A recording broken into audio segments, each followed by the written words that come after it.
Dear students, in the last modules we had studied about preamble, constitution and the fundamental rights and duties we have been given by the Constitution of India.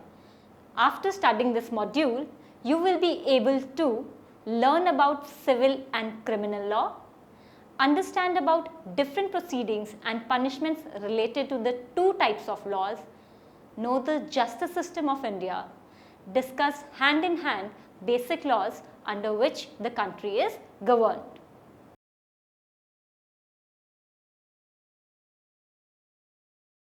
First, we'll start with the introduction of civil and criminal laws in India.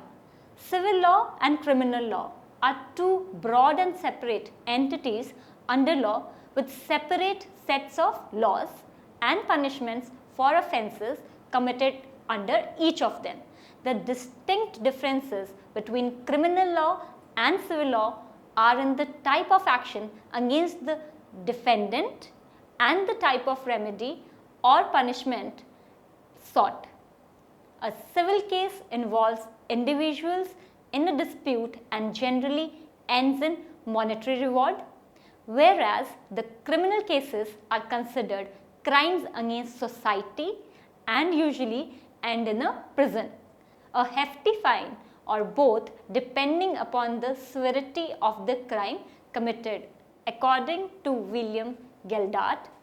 It is from the Introduction to English Law 146. The difference between civil law and criminal law turns on the difference between the two different objects which law seeks to pursue, redress or punishment. The object of civil law is the redress of wrongs by compelling compensation or restitution. The wrongdoer is not punished. He only suffers so much harm as is necessary to make good the wrong he has done. The person who has suffered gets a definite benefit from the law, or at least he avoids a loss. On the other hand, in case of crimes, the main object of the law is to punish the wrongdoer, to give him and others a strong inducement not to commit same or similar crimes, to reform him if possible, and perhaps to satisfy the public sense the wrongdoing ought to meet with retribution. Criminal law deals with acts of intentional harm to individuals. This in turn, in a larger sense, is offense towards the society. For example, breaking into someone's home is a crime due to the fact that this act not only violates the privacy and safety of the home's occupants, but also it is responsible for developing a fear of security, shatters the collective sense that we are secure in our homes. A crime is a deliberate or reckless act that causes harm to another person or another person's property. And it is also a crime to neglect a duty to protect others from harm. Civil law, it deals with disputes between private parties or negligent acts that cause harm to society. For example, if individuals or companies disagree over the terms of their agreement, or who owns land or buildings, they may file a lawsuit asking the courts to decide who is right and who is wrong. Sometimes employees are wrongly forced to leave their job. Hence, in this case also they can call for a lawsuit and resolve the issue. The failure to exercise the degree of causation that an ordinary prudent person would take in any situation may result in a negligence claim. A person may be held responsible for any damage or injury that is caused as a result of his negligence. Family law cases involving divorce, parental responsibility for children, spousal support, child support and division of property between spouses or common law couples represent a large portion of the civil law cases. Some other example of civil law cases involve challenges to make decisions of administrative tribunals, allegations of medical malpractice, and applications for distribution of the estates of the deceased. Usually, the cases involve two parties, one of which is called the applicant or plaintiff. The plaintiff or applicant party is one who brings the legal action, while the party being sued is the defendant or the respondent. The courts may dismiss a case, or if it is found to have merit, the courts may order the losing party to take corrective action. Although the usual outcome is an order to pay damages, a monetary award designed to make up for the harm that has been inflicted. The state plays no role in civil cases unless the government launches a lawsuit or in the party being sued.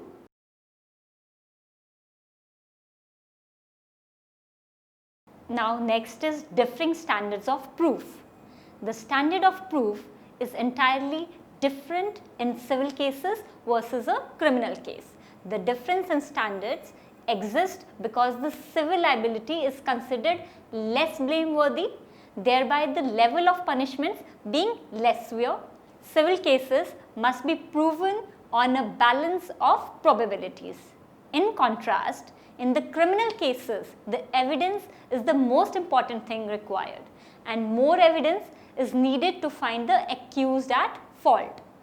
To convict someone of a crime, the prosecution must convince the judge on the basis of evidence that there is proof beyond a reasonable doubt that the person has committed the crime and should be punished. Judges and juries cannot convict someone they believe probably committed the crime or likely is guilty. That is, they must be at most certain. With the help of relevant evidences, the accused gets the benefit of any reasonable doubt, and this therefore makes it less likely that an innocent person will be wrongfully convicted and imprisoned.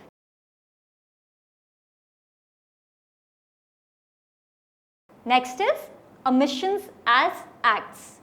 Generally, there is no legal duty to rescue, but sometimes there is a legal duty to act. A legal duty can arise in the following circumstances. First, by statute. Example, each citizen is required to file taxes completely and in time. Second, by contract. Example, a lifeguard or a nurse has a legal duty to act, that is, save a life. Third, because of the relationship between parties. Example, a parent's duty to protect children or a spouse's duty to protect the other spouse.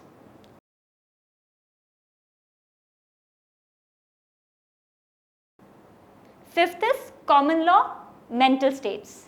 There exist 4 types of common law mental states. First, specific intent crimes. The term specific intent crime is commonly used in criminal law and designates a special state of mind, that is, intentionally or knowingly the crime is committed to fulfill the intent of the perpetrator. Examples of specific intent crimes: solicitation, inchoate defense; conspiracy, inchoate defense; attempt, inchoate defense; first degree murder, only first degree murder, not common law murder.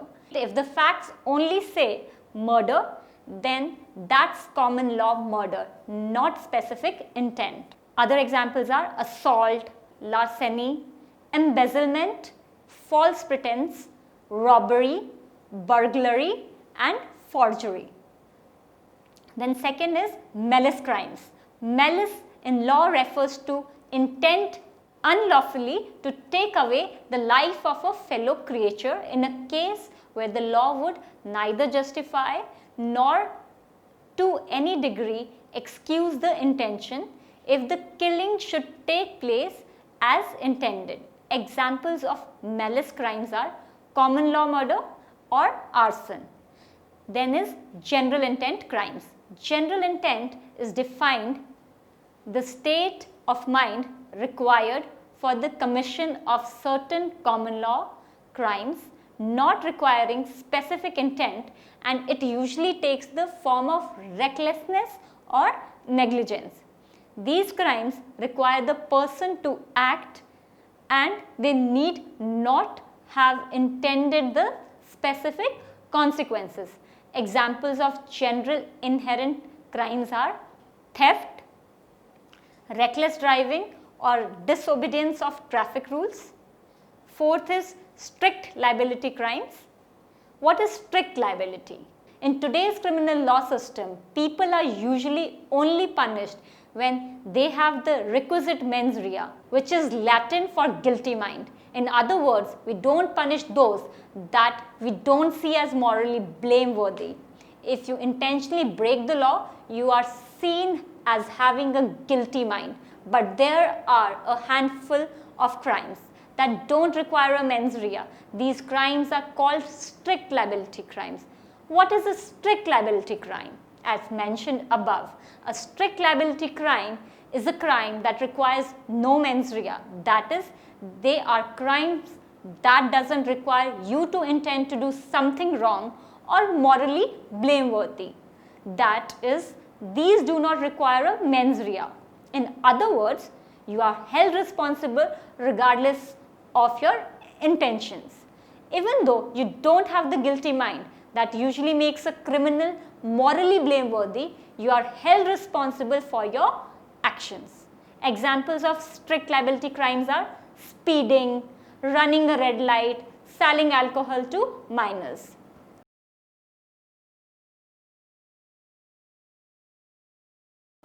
Now we will discuss about the elements of crime. The liability of a crime is expressed by the Latin phrase actus reus non facit reum nisi mens sit rea, which means an act is not culpable unless the mind is guilty. Likewise, a crime is composed of two essential elements as indicated. First is actus reus and second is mens rea. A voluntary act or a mission, which is actus reus, is accompanied by a certain specific state of mind or the guilty mind, that is mens rea. That is, a crime is said to have been committed when a person commits a guilty act accompanied by his guilty mind. First, we will discuss about actus reus. Actus reus, also known as the external element or the objective element of a crime, is the Latin term for the guilty act, which when proved beyond reasonable doubt in combination with the mens rea, that is guilty mind, produces a criminal liability in the criminal law jurisdictions. Next is mens rea. It refers to the mental element of the offence that accompanies the actus reus. Thus, in jurisdictions with due process, there must be an actus reus or guilty act accompanied by some level of mens rea to constitute the crime with which the defendant is charged. As a general rule, the criminal liability does not attach to a person who merely acted with the absence of mental fault. The exception is strict liability crimes. Accomplice liability. An accomplice is one who aids, advises or encourages the principal in the commission of the crime charged. They must also have the requisite intent that the crime has been committed. Accomplices are liable for the crime itself and other foreseeable crimes.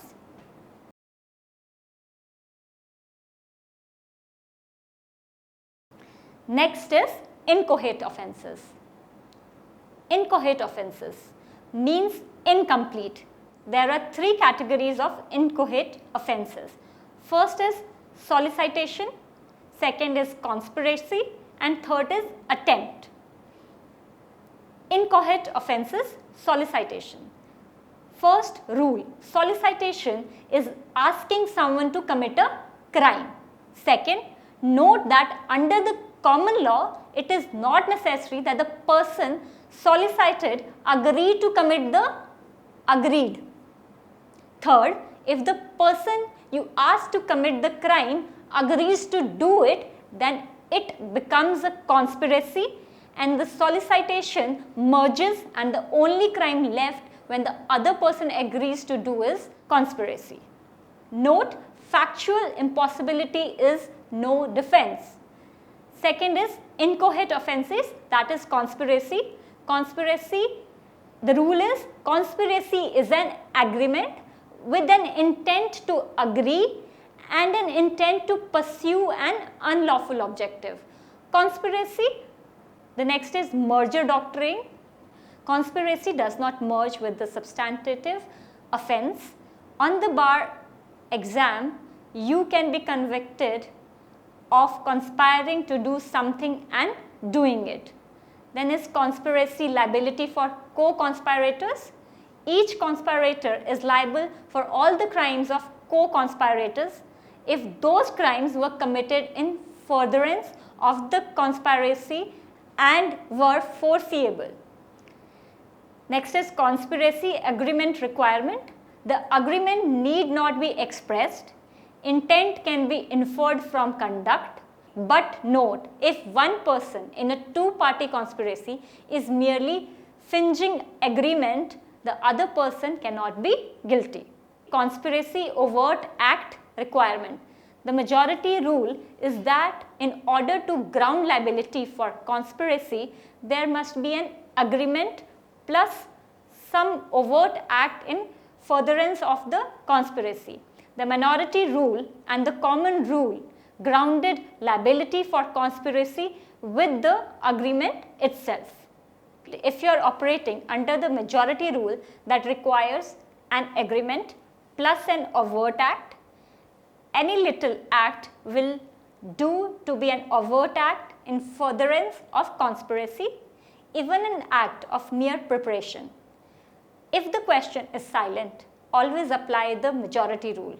If they want to test the minority rule, they'll say so. Withdrawal, even if it is adequate, can never relieve the defendant from liability for the conspiracy itself. The defendant can withdraw from liability for other conspirators' subsequent crimes, but he cannot withdraw from this conspiracy. At common law, a conspiracy requires two guilty parties. Thus, the acquittal of all persons with whom a defendant is alleged to have conspired precludes conviction of the remaining defendant. Next is inchoate offences, where it is attempt. Attempt, which is general. Rule is specific intent. Second is overt act in furtherance of the crime. Note, attempt is a separately defined crime and is considered a lesser included offence of the completed crime. Statutory law allows the state to convict a person of attempt even if the crime has been completed. However, standard double jeopardy principles preclude a person from being convicted of both the attempt and the completed crime. Then next is attempt overt act. The overt act must be substantial step in furtherance of the commission of the crime. Thus, mere preparation cannot ground liability for attempt. Any act is furtherance is sufficient, need not to be substantial act, and mere preparation is sufficient. Impossibility is not a defense. Attempt defenses. Legal impossibility is a defense to attempt. Factual impossibility is not a defense.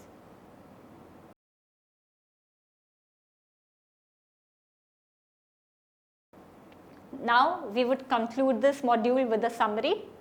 So far in this module, you have learned about first the two different types of laws under Indian jurisdiction, civil law and criminal law.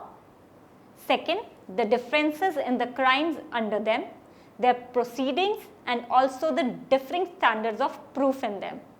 Third, the different elements of crime and the relationship with each other.